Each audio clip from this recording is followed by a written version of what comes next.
जिंदाबाद जिंदाबाद जिंदाबाद।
ಆಗಮಿಸಿದಂತ ನಮ್ಮ ಜಿಲ್ಲಾ ಪಂಚಾಯತ್ ಇವತ್ತು ಅಧಿಕಾರಿಗಳ ತಪ್ಪನೋ ಕಲಿಕೇರಿ ಜನತೆ ತಪ್ಪನೋ ತಿಳಿಯಲಾಗ್ಯದ.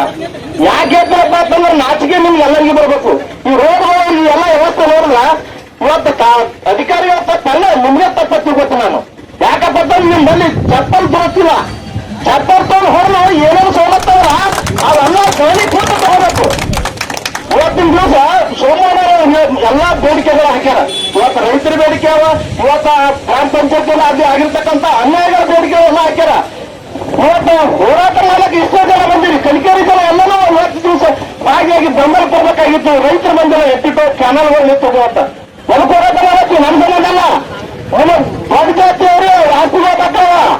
ಇವತ್ತಿನ ದಿವಸ ನಿಯಮಗೋಸ್ಕರ ಇಲ್ಲಿ ಆಗಿರ್ತಕ್ಕಂಥ ಅನ್ಯಾಯದ ವಿರುದ್ಧ ಪ್ರತಿಭಟನೆ ನಡೆಸ್ತಾ ಇರ್ತಕ್ಕಂಥದ್ದು ಒಂದು ನಮಗೆ ಸಂತೋಷದ ವಿಷಯ. ಯಾಕಪ್ಪ ಅಂದ್ರೆ ಅನ್ಯಾಯ ಅತ್ಯಾಚಾರ ಎಲ್ಲಿ ನಡೆಯುತ್ತೋ ಅಲ್ಲಿ ಡಾಕ್ಟರ್ ಡಿ ಸಾಗರ ಬಣ ದಲಿತ ಸಂಘಟ ಸಮಿತಿ ಇರಬೇಕು ಅಂತಕ್ಕಂಥ ಮಾತನ್ನು ಕೂಡ ಹೇಳಕ್ಕೆ ಇಷ್ಟಪಡ್ತಾ ಇದ್ದೀನಿ.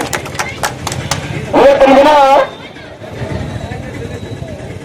ಗ್ರಾಮ ಪಂಚಾಯತಿಂದ ಬರ್ತಕ್ಕಂಥ ಮೂಲಭೂತ ಸೌಕರ್ಯಗಳಿಂದ ನಾವೆಲ್ಲರೂ ದಲಿತ ಹಿಂದುಳಿದ ಅಲ್ಪಸಂಖ್ಯಾತರು ವಂಚಿತರಾಗಿದ್ದೀವಿ. ಯಾಕೆ ವಂಚಿತರಾಗಿದ್ದೀರಪ್ಪ ಅಂತಂದ್ರ ನಮ್ಮಂತವ್ರು ಇಂಥ ಸೂಟ ಬೂಟ ಹಾಕೊಂಡು ಬಂದು ನನ್ನಂತ ಹಳ್ಳಿ ಜನರನ್ನ ಮತ್ತು ಬಡವರನ್ನ ಮತ್ತು ಹಳ್ಳಿ ಜನಾಂಗರನ್ನ ಮುಗ್ಧ ಜನತೆಗನ ನನ್ನಂತವ್ರು ಮೋಸ ಮಾಡ್ತಾ ಇದ್ದೀವಿ. ಅದಕ್ಕೋಸ್ಕರ ಇವತ್ತಿನ ದಿನ ನಮ್ಗೆ ನ್ಯಾಯ ಸಿಗ್ತಾ ಇಲ್ಲ. ಅವ್ರ ಲಿಮಿಟ್ ಮಾಡಿ ಅವ್ರ ಮುಂದೆ ನೀವು ಯಾವುದೇ ಒಂದು ಬಿಲ್ಡಿಂಗ್ ಕಟ್ರಿ, ಇಲ್ಲ ಏನೋ ಒಂದು ವ್ಯವಸ್ಥೆ ಮಾಡ್ರಿ, ಅದರಲ್ಲಿ ಅವರೇ ಮಾಲೀಕರು ಬಂದು ಅಲ್ಲಿ ಮತ್ತೆ ತಮ್ಮ ವ್ಯಾಪಾರ ಮಾಡ್ಕೊಡ್ಬೇಕಂತೇಳಿ ನಾವೇನು ಓಟ್ ಹಾಕೊಂಡಿವಿ. ಸಾಕಷ್ಟು ಅವ್ಯವಹಾರಗಳು ಕಂಡು ಬರ್ತಾ ಇದ್ದೇವೆ. ಈ ಒಂದು ಸಾಕಷ್ಟು ಅವ್ಯವಹಾರಗಳನ್ನ ಇದು ಸಾಕಷ್ಟು ನಮ್ಮ ಈ ಕಲಿಕೇರಿ ಸಮಾಜದ ಜನರು ಬಹಳ ಸಮಸ್ಯೆ ಎದುರಿಸ್ತಾ ಇದ್ದಾರೆ. ಯಾಕಂದ್ರೆ ನೋಡ್ರಿ, ಈ ರಾಜ್ಯದಲ್ಲಿ ಬಿಜಾಪುರ ಜಿಲ್ಲೆ ಹಿಂದುಳಿದ ಜಿಲ್ಲೆ ಅಂತ ಹೇಳ್ತೇವೆ.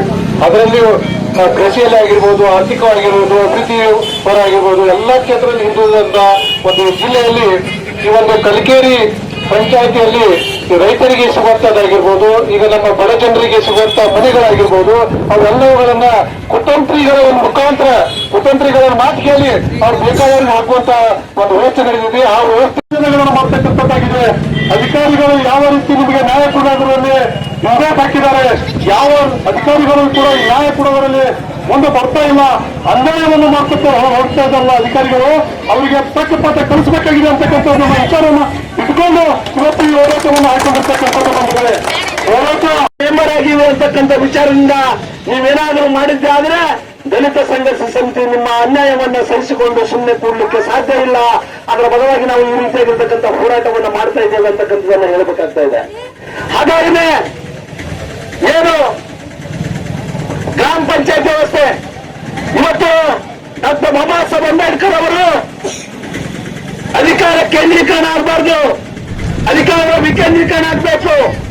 ಒಬ್ಬ ರಾಷ್ಟ್ರಕ್ಕೆ ಪ್ರಧಾನಮಂತ್ರಿ, ರಾಜ್ಯಕ್ಕೆ ಮುಖ್ಯಮಂತ್ರಿ, ತದನಂತರದಲ್ಲಿ ರಾಜ್ಯವನ್ನ ವಿಧಾನಸೌಧ ಆಡಿದ್ರೆ, ರಾಜ್ಯದಲ್ಲಿ ವಿಧಾನಸೌಧ ಆಡಳಿತ ನಡೆದ್ರೆ, ಇವತ್ತು ಜಿಲ್ಲಾ ಪಂಚಾಯತಿ, ಇವತ್ತು ತಾಲೂಕು ಪಂಚಾಯತಿ, ಇವತ್ತು ಗ್ರಾಮ ಪಂಚಾಯತಿ, 3 ಹಂತದಲ್ಲಿ ನಮ್ಮ ಪಂಚಾಯತಿಗಳನ್ನು ನಿರ್ಮಾಣ ಮಾಡಿಕೊಂಡು ಪ್ರಜೆಗಳ ಕಲ್ಯಾಣ ಮಾಡಬೇಕು ಅಂತ ಹೇಳಿ ಕಲ್ಯಾಣವನ್ನ ಬಯಸ್ತಾ ಇದೆ ಪ್ರಜಾಪ್ರಭುತ್ವ ವ್ಯವಸ್ಥೆ, ಬಾಬಾ ಸಾಹೇಬರು ಕಂಡಿರ್ತಕ್ಕಂಥ ಕನಸು. ಅದಕ್ಕೆ ಸೂರಿಲ್ಲದವನಿಗೆ ಸೂರು ಕೊಡಬೇಕು ಅಂತಕ್ಕಂಥದ್ದು, ಮನೆ ಇಲ್ಲದವನಿಗೆ ಮನೆ ಕೊಡಬೇಕು ಅಂತಕ್ಕಂಥದ್ದು ಒಂದು ಸಂವಿಧಾನದ ಆಶಯ. ಸಂವಿಧಾನದ ಅಧ್ಯಕ್ಷರಿದ್ದಾರೆ, ಸದಸ್ಯರಿದ್ದಾರೆ, ತದನಂತರ ಪಿಡಿಒ ಇರ್ತಕ್ಕಂಥ ಅಧಿಕಾರಿದ್ದಾರೆ. ಇಲ್ಲಿ ನಾನು ನಿಂತಿರ್ತಕ್ಕಂಥ ಜಾಗದಲ್ಲಿ ಇರ್ತಕ್ಕಂಥ ಎಲ್ಲ ಅಂಗಡಿ ಮುಗ್ಗಟ್ಟುಗಳು ತೆಗಿಬೇಕಾ? ತೆಗಿಲಿಕ್ಕೆ ನಮ್ಮದು ಸಹಕಾರ ಆದ. ನಾವು ಕೂಡ ಕಾನೂನಿನ ಪರಿಪಾಲಕರಿದ್ದೀವಿ. ಆದ್ರೆ ಸುಮಾರು 40ರಿಂದ 50ರಿಂದ 100 ವರ್ಷಗಳಿಂದ ಇಲ್ಲಿ ಅಂಗಡಿ ಮುಗ್ಗಟ್ಟು ಹಾಕೊಂಡು ಅದರ ಮೇಲೆ ಜೀವನ ಮಾಡ್ತಾ ಇರ್ತಕ್ಕಂಥ, ಅದರ ಮೇಲೆ ಮಕ್ಕಳಿಗೆ ವಿದ್ಯಾಭ್ಯಾಸ ಕೊಡ್ತಕ್ಕಂಥ ಅನೇಕ ಜನ ಕುಟುಂಬಗಳಲ್ಲಿ ನಾವು ಕಾಣ್ತಾ ಇದ್ದೀವಿ. ಆದ್ರೆ ಅವರಿಗೆ ತೆಗಿಲಿಕ್ಕೆ ಬೇಡವಲ್ಲ. ಅವರು ಇಲ್ಲಿವರೆಗೆ ಭೂಬಾಡಿಗೆ ಕಟ್ಟಿದ್ದಾರೆ. ಸುಮಾರು 40-50 ವರ್ಷಗಳಿಂದ ಭೂಬಾಡಿಗೆ ಕಟ್ಟಿರ್ತಕ್ಕಂಥ ಒಂದು ಯಾವುದೇ ಒಂದು ಶೆಡ್ ಆಗಿರಬಹುದು, ಒಂದು ಮನೆ ಆಗಿರಬಹುದು, ರಾತ್ರಿ ಕಿತ್ತಗಿತೀನಿ ಅಂದ್ರೆ ಯಾರಪ್ಪನ ಮನೆ ಸತ್ತಲ್ಲ ಅದು ಅಂತಕ್ಕಂಥ ವಿಚಾರ ಹೇಳಿಕೆ. ಯಾರಪ್ಪನ ಮನೆ ಸತ್ತಲ್ಲ, ನೀನು ಕೊಡಬೇಕು, ನೋಟಿಸ್ ಕೊಡಬೇಕು, ನೋಟಿಸ್ ಉತ್ತರ ಕೊಡಬೇಕು. ಪರ್ಯಾಯವಾಗಿ ಅವರಿಗೆ ಎಲ್ಲಿ ನೀನು ಅವರ ಅಂಗಡಿ ಮುಗ್ಗಟ್ಟು ಹಾಕ್ಲಿಕ್ಕೆ ಅವಕಾಶ ಮಾಡಿ ಕೊಡ್ತೀನಿ ಅನ್ನೋದು ತೋರಿಸಿ ಕೊಟ್ಟು ನೀನು ಅಂಗಡಿ ಮುಗ್ಗಟ್ಟು ಕಿತ್ತಬೇಕು. ಅದು ನಿನ್ನ ಅಧಿಕಾರಕ್ಕೆ ಗೌರವ ಸಲ್ಲತಕ್ಕಂಥದ್ದು. ಅದನ್ನ ಜೀವನ ಮಾಡ್ತಾರೆ. ಸಾರ್ವಜನಿಕರ ನಾಗರಿಕರ ಅದರ ಮೇಲೆ ನಂಬಿಕೊಂಡು ಮಕ್ಕಳು ವಿದ್ಯಾಭ್ಯಾಸ ಅದ, ಮಕ್ಕಳ ಮದುವೆ ಅದ, ಮುಂಜೆ ಅದ, ಏಕಾಏಕಿ ಬಂದು ನೀವು ಅವ್ರು ನೋಟಿಸ್ ಕೊಡುವ ನೀವು ಕೊಟ್ಬಿಟ್ರಿ. ಅವ್ರು ಭೂಬಾಡಿಗೆ ಕಟ್ಟಿರ್ಲಿತ್ತಾನ. ಭೂಬಾಡಿಗೆ ನಾನು ಒಂದೇ ದಿನ ಕಟ್ಟಿ, ಒಂದೇ ವರ್ಷ ಕಟ್ಟಲಿ, ಒಂದೇ ದಿನ ಕಟ್ಟಲಿ, ಭೂಬಾಡಿಗೆ ಕಟ್ಟಿದವರಿಗೆ ಪರ್ಯಾಯ ವ್ಯವಸ್ಥೆ ಕಲ್ಪಿಸಿಕೊಟ್ಟು ಅವ್ರ ಅಂಗಡಿ ಕಿತ್ತಬೇಕು. ಅಂಗಡಿ ಕಿತ್ತರೆ ನಮಗೂ ಸರ್ಕಾರ. ಆದ್ರೆ ಪರ್ಯಾಯ ವ್ಯವಸ್ಥೆ ನಾವು ಏನ್ ಮಾಡ್ಬೇಕು? ಬೇಡ, ಅವ್ರಿಗೆ ಎಣ್ಣೆ ಕೊಡ್ರಿ, ಕುಡಿ ಸತ್ತೋಲಿ. ನಿಮ್ ಕಾಮದಾಗ ಹಂಗಿತ್ತಂದ್ರ ಕುಟುಂಬ ಸಮಸ್ಯೆ ಎಲ್ಲರೂ ಕುಡಿ ಸತ್ತೋಲಿ. ಯಾಕ್ರಿ ಏನ್ ಸರ್